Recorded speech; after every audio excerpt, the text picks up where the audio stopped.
Kita harus berpikir menyelesaikannya secara tuntas. Dan untuk itu, buat daftar seluruh pinjaman dan daftar seluruh aset, supaya tahu persis akan posisi keuangan untuk Anda bisa memutuskan aset mana yang harus Anda lepas. Jangan sayang, saudara. Ketika Anda sayang, ya akibatnya nanti itu tadi. Akan lingkaran setan itu nggak akan pernah berakhir, dan bahkan nanti bom waktu pada suatu saat akan meledak lebih besar lagi. Shalom saudara-saudari terkasih, sidang jemaat yang dikasihi Tuhan. Kita masih seputar tema hutang, saudaraku, supaya tuntas ya pelajaran kita. Nah, kali ini kita akan membahas tentang bagaimana kita bisa lepas, ya kalau ada yang terjerat hutang, bagaimana caranya bisa lepas dari jerat hutang tersebut. Yang pertama, ini paling penting, saudaraku, yaitu berdoa. Datang pada Tuhan. Kalau dulu pada waktu berhutang ada kesalahan, ya minta ampun sama Tuhan, dan jadikan itu pelajaran sekali dan tidak akan diulangi lagi, ya janji sama Tuhan. Mohon pertolongannya, minta pertolongan dari Tuhan. Bukankah kuasa tak terbatas ada pada Dia, Bapa kita yang Maha Kasih. Nah, saudaraku, di dalam Perjanjian Lama ada cerita tentang seorang janda yang terjerat hutang. Dia istri dari seorang nabi yang menjadi muridnya Elisa, saudara. Nabi-nabi yang menjadi muridnya Elisa. Saya bacakan, saudaraku, judul perikopnya Minyak Seorang Janda. Ada di dalam 2 Raja-Raja 4, ayat 1, bunyinya demikian. Salah seorang dari istri-istri para nabi mengadukan halnya kepada Elisa sambil berseru, "Hambamu, suamiku, sudah mati. Engkau ini tahu bahwa hambamu itu takut akan Tuhan. Tetapi sekarang penagih hutang sudah datang untuk mengambil kedua orang anakku menjadi budaknya." Nah, ini menyedihkan, saudaraku, ya, istri dari nabi, dari para nabi. Jadi Elisa itu punya murid-murid, yaitu rombongan atau kelompok orang-orang yang melayani sebagai nabi-nabi. Nah, itu salah seorang dari muridnya atau rombongan nabi-nabi itu meninggal. Nah, mereka dipimpin oleh Elisa, kan. Nah, ini istrinya, jandanya, janda nabi. Nah, dia mendatangi akan Elisa, lapor bahwa aku sekarang sedang kena masalah berat, tuanku Elisa, gitu ya. Berat sekali karena penagih hutang datang mau mengambil kedua anakku untuk dijadikan budak sebagai pembayar hutang. Sedih sekali. Istri atau janda dari nabi tersebut. Nah, kita tahu kisahnya bagaimana mujizat Tuhan terjadi. Ketika janda ini datang menghadap kepada Tuhan melalui Nabi Elisa. Jadi kalau Anda terjerat hutang, ketahuilah bahwa pertolongan dari tempat Maha Tinggi tersedia. Caranya mungkin beda, saudaraku. Cara dari mujizat minyak yang dituang tidak habis-habis itu pernah terjadi, ya, sampai akhirnya mereka punya janda nabi dan anak-anaknya ini punya minyak berlimpah yang dijual dan bisa untuk bayar hutang. Tuhan bisa menyelesaikan dengan caranya. Tentunya tidak tepat persis seperti kisah ini, tetapi dengan 1001 macam cara Tuhan bisa menolong ketika saudara dan saya yang terjerat hutang. Kalau terjerat hutang, kita bisa beroleh pertolongan dengan berdoa. Mohon pertolongan Tuhan. Minta ampun kalau dulu pernah melakukan kebodohan dengan mengambil hutang. Yaitu berdoa, itu nomor 1. Saudara datang pada Tuhan, datang untuk berkonsultasi pada hamba Tuhan yang Anda percaya, yang bisa memberikan nasihat-nasihat yang baik. Jadi jangan justru mencari nasihat orang yang salah, saudaraku. Ya, kalau kena nasihat yang salah, nanti malah semakin terjerat, semakin dalam. Ya, yang kedua, jangan menambah hutang baru. Jadi kalau ada hutang, jangan hutang untuk bayar hutang. Itu bahaya sekali.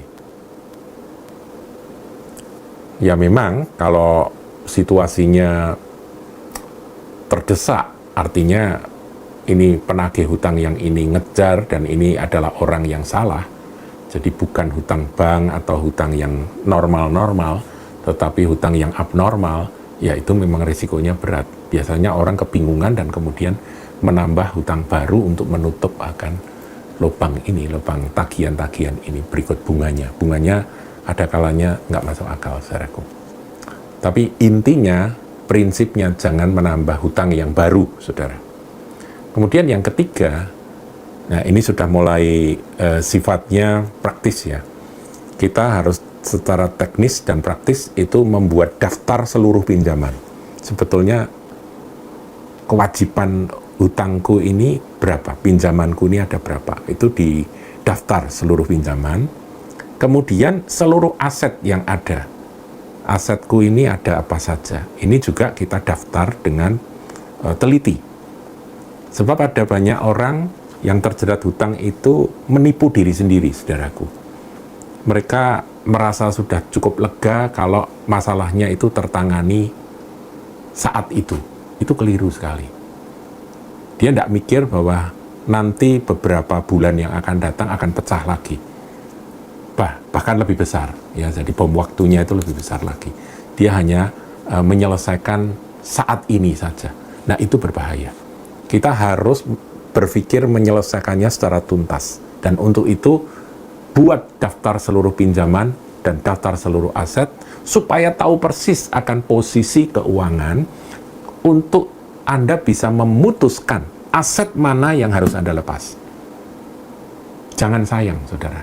Ketika Anda sayang, ya akibatnya nanti itu tadi. Akan lingkaran setan itu nggak akan pernah berakhir dan bahkan nanti bom waktu pada suatu saat akan meledak lebih besar lagi. Kemudian yang keempat, buat rencana anggaran tertulis. Nah, banyak orang itu kalau ditanya, utangmu apa ya? Ya, utangku tuh ini. Lah, kamu asetmu apa ya? Asetku ini. Oh, masih ada satu. Itu, oh ya itu ya masih utang. Nah, kok tidak dicatat begitu? Buat tertulis. Saya pernah menangani akan membantu, saudaraku membantu akan seseorang yang terjerat hutang. Ketika saya minta supaya hutangnya itu ditulis, dia nggak tulis semuanya, saudaraku. Saya tanya, sudahkah ini semua hutangmu? Sudah. Pasti. Ternyata masih ada. Jadi, pengakuannya itu nyicil, saudaraku. Pengakuannya itu ngangsur. Sudahlah, semua. Mau gedenya seberapa, ya semua. Tapi memang penyakit daripada orang-orang yang terjerat hutang itu hampir sama, saudara. Seperti itu. Kalau ditanya, hutangmu berapa? Pasti mereka hanya menunjukkan hutang-hutang yang mendesak saja untuk diatasi. Yang tidak mendesak itu nanti urusan nanti. Mereka nggak mau ngaku. Nah, disiplin terhadap orang yang benar-benar ingin lepas dari jerat hutang adalah dia harus seluruh hutang dia sendiri, nggak usah orang lain. Tapi biasanya butuh bantuan, saudaraku ya. Butuh bantuan orang. Mendaftar, kemudian daftar asetnya apa, supaya tahu posisi keuangannya. Mana yang harus dilepas. Jangan disayangi. Sayang, ini sayang, waduh ini rumah ini, tanah ini, gini. Ya sudah, mau kamu punya utang itu bukan punyamu, gitu ya. Nah, kemudian, buat rencana anggaran tertulis. Nah, ini biasanya yang tidak mau tertib di dalam menuliskan rancangan anggaran itu yang ngaco. Anggaran apa sih? Anggaran pelunasan. Jadi, aku harus melunasi ini menurut urutan, temukan mana yang beban bunganya paling berat. Itu terlebih dahulu. Ini harus diutamakan. Jadi, saudara harus punya daftar. Ini hutang yang sebesar ini hutangnya bunganya paling berat, ini harus aku selesaikan dulu dengan satu rencana anggaran belanja, anggaran bayar hutang. Nah, itu prinsip-prinsip bagaimana kita bisa lepas dari jerat hutang. Kalau disertai dan diawali dengan doa, pasti Tuhan tolong, saudaraku. nanti Tuhan akan selesaikan. Saya sudah melihat banyak contoh orangnya sungguh-sungguh mau bertobat, sungguh-sungguh mau selesai, dan Tuhan selesaikan. Meskipun butuh waktu, meskipun dia harus ikat pinggang, saudaraku ya, harus nggak bisa sebebas dulu gitu. Tapi kalau mau bisa, saudara. Tuhan tolong. Kemudian berikutnya, pikirkan dan minta ide Roh Kudus untuk penghasilan tambahan. Ini penting, saudara. Kalau Anda hanya penghasilan, misalnya penerima gaji tetap, hanya mengandalkan gaji itu, bisa lama. Penyelesaian dari hutang-hutang itu bisa lama. Supaya bisa lebih cepat, saudara, berdoa, minta ide Roh Kudus untuk pekerjaan, sambilan, yang bisa meningkatkan penghasilan tambahan. Nah, ketika Tuhan buka jalan, jangan dipikir bahwa itu berkat itu untuk Anda pakai, untuk kemudian Anda kembali ke pola belanja seperti dulu yang menjerat itu, yang akhirnya membuat terperosok dalam jerat hutang. Tapi justru saudara pakai penghasilan tambahan itu untuk secepatnya menyelesaikan hutang. Jadi tujuan kita, aku nggak mau hidup dengan hutang. Firman katakan jangan berhutang pada siapapun. Kemudian yang berikutnya adalah menekan biaya pengeluaran. Saudara, manusia itu punya kemampuan beradaptasi. Saudara mampu, saya juga mampu. Kita bisa beradaptasi dengan cara hidup new normal life di masa pandemi ini. Bisa kan? Meskipun tidak enak, ya bisa dilalui. Manusia punya kemampuan adaptasi, saudara. Kita bisa hidup dengan uang sejumlah ini. Kita juga bisa hidup dengan uang sejumlah ini. Mengapa tidak? Kalau memang Tuhan sedang latih kita untuk membatasi pengeluaran kita hanya sampai sejumlah ini, kita pasti bisa. Kenapa tidak, saudaraku? Ikat pinggang. Manusia punya kemampuan itu. Kalau mau, saudaraku. Nanti berkat itu akan menyusul ketika kita ada kerelaan. Yaitu berkat Anda dan kita semua yang barangkali kalau ada yang punya masalah hutang akan dibebaskan dari hutang. Dilepaskan sampai kita beroleh kelegaan.